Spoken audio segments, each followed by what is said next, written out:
বলেন তো। এগুলো সম্পূর্ণ মানুষের রেকর্ডি সম্পত্তি। এরা নদীতে যেটা ভাঙা যায় ওইটা তো নদীর পরে যেটা ভাঙা হয় এটা হলো অবদার সম্পত্তি পানি উন্নয়ন বোর্ডের।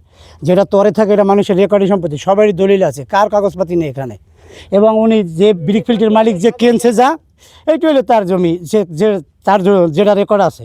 আর তার সম্পূর্ণ তো বাইরে যেগুলো মানুষ, আমরা তো এলাকার মানুষের তো সব সম্পত্তি ছিল, এরা তো আর এখানে আইসা কিনছে, এরা তো এখানের স্থানীয় না। নদী কাটে আপনার এই যে নদীর থেকে মাটি বিক্রি করার নিয়ম আছে, কারণ আমার জমি আমি যেভাবে মন চাই সেভাবে বিক্রি করে দেব। এখন ওই যে নদী বানাই, নদী কাইটে যে উপরে উঠে আসবে তারপরে মাটি কাটবে খাল বানাইয়া, এটা হইলে মানুষের সমস্যা।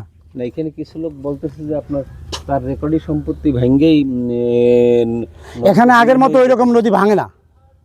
আপনি দেখেন এই চরে আপনি দরকার হয় প্রয়োজনে কতটুকু চর আছে, আগে তো বাঙলকুল ছিল, এটা পুরো খাড়ি বাঙল ছিল। এখন এখানে বাঙলগুলো আছে কিনা সেইটা দেখেন, একটু দরকার প্রয়োজনে নামেন দেন, এখানে যাচাই করেন, ওই যে দেখা যায়, ওই যে চর দেখা যায়। উনি ওনার বক্তব্য হলো যে আপনার এই জমিটা হ্যাঁ ভাঙ্গে ওই পারে গড়তেছে এবং ওনার রেকর্ডি সম্পত্তি ওই নদীর মাঝখান পর্যন্ত।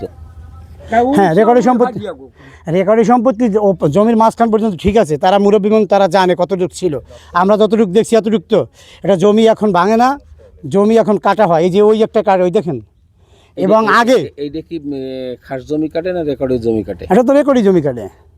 ধন্যবাদ।